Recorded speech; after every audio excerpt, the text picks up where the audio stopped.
உங்களோட வாழ்க்கையில் நீங்கள் ரொம்ப ரொம்ப சந்தோஷமாகவும் நிம்மதியாகவும் இருக்கணும் அப்படின்னா உங்கள் மனசில் கவலைகளை தூண்டி விடுற ஒரு சில பேரை சந்திக்கிறதையும் அவங்கள பற்றி சிந்திக்கிறதையும் நீங்கள் முற்றிலும் தவிர்த்து தான் ஆகணும். அவ்வளோ ஈஸியாக நீங்கள் யாருக்குமே கிடச்சிடாதீங்க.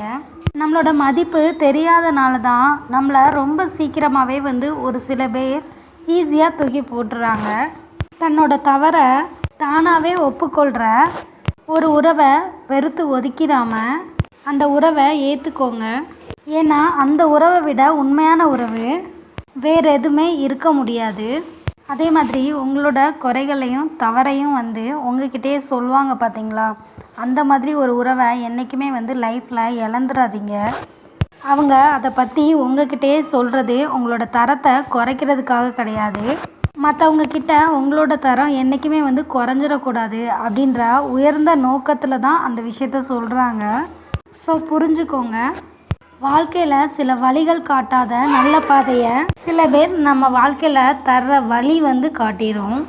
வாழ்க்கை அப்படின்ற நெடுந்தூர பயணத்தை சில பேர் காட்டுற வழிகளும் சில பேர் தருகிற வழிகளும் தான் நம்மை வழி நடத்தும்.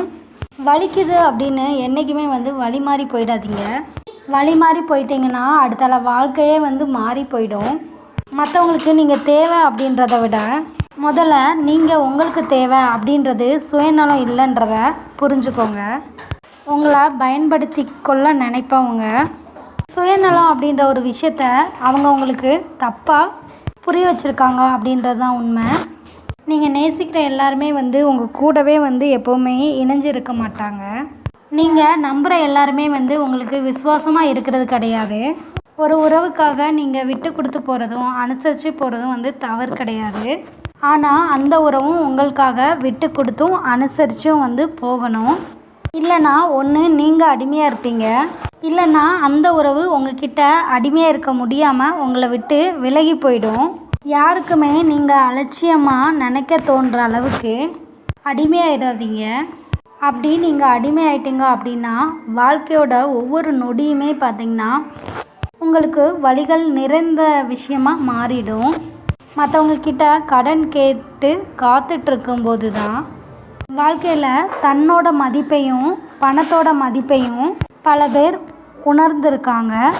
ஒருத்தங்களோட நடத்தையிலையும் பேச்சிலையும் ஏற்படுற மாற்றங்கள் நம்மளுக்கு மனக்கசப்பை தந்தாலும் அவங்கள நீங்கள் புரிஞ்சுக்கிறதுக்கு இதுவும் ஒரு நல்ல வாய்ப்பு.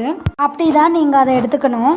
எவ்வளவுதான் ஆழமான அன்பை கொடுத்து பழகினாலும் ஒரு சில பேரோட உண்மையான குணம் என்ன அப்படின்றத எப்போவுமே புரிஞ்சுக்க முடியல. சில சந்தர்ப்பத்தில் அது தெரிய வரும்போது தான் இவ்வளோ நாளும் அவங்க உண்மையான உணர்வை மறைச்சி வச்சிருந்து நம்மக்கிட்ட நல்லவங்க மாதிரி வேஷம் போட்டது அவங்களோட திறமையா, இல்லை இவ்வளோ நாளும் அதை புரிஞ்சுக்காமையே இருந்தது நம்மளோட அறியாமையா அப்படின்னு சில டயத்தில் யோசிக்க வச்சிரும். உங்கள் மனசை ஒரு தடவை உடச்சி பார்த்தவங்க அடுத்த திருப்பு அன்பை கொடுத்தாலும் ஆறுதலாக கொடுத்தாலும் அதை நினச்சி பெருமைப்படாதீங்க. இவங்க நம்ம மேலே ரொம்ப பாசமாக இருக்காங்க அப்படின்னு முட்டாள்தனமாக அந்த நடிப்பை நம்பி மயங்கிடாதீங்க. உங்களோட மயக்கம் தெளிகிறதுக்குள்ளவே பார்த்தீங்கன்னா நீங்கள் அவங்களாலவே திரும்படியும் காயப்பட்டு கண்ணீரோட நிற்கிற நிலமை வந்துடும். கோபம் வர்றப்பெல்லாம் பார்த்தீங்கன்னா அதை அடக்கி ஆள்றதுக்கு கற்றுக்கோங்க.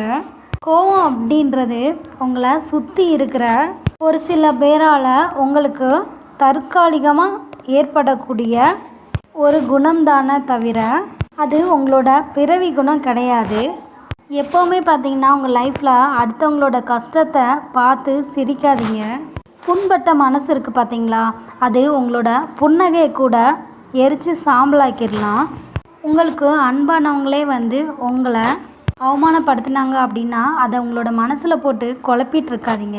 நீங்கள் அன்பு வைக்கிறவங்களால தூக்கி எறியப்படும் போது தான் உங்கள் மேலே அன்பு வச்சுருக்கிற அந்த கடவுள் உங்களை தூக்கி விடுவார். இதை ஞாபகம் வச்சுக்கோங்க. நீங்கள் நல்லவனாக இருந்துட்டா மரணம் உங்களை விட்டு வைக்க போகிறதும் கிடையாது. நீங்கள் கெட்டவனாக இருக்கிற பட்சத்தில் உங்களை உடனே மரணம் தொடர போகிறதும் கிடையாது. எப்போ முடியும் இந்த வாழ்க்கை அப்படின்னு யாருக்குமே தெரியாது. வாழ்கிற வரைக்கும் மற்றவங்களுக்கு கஷ்டத்தை கொடுக்காம வாழுங்க. இது மாதிரி அடுத்த யூஸ்ஃபுல்லான வீடியோஸ்க்கு நம்ம சேனலை மறக்காமல் சப்ஸ்கிரைப் பண்ணிக்கோங்க.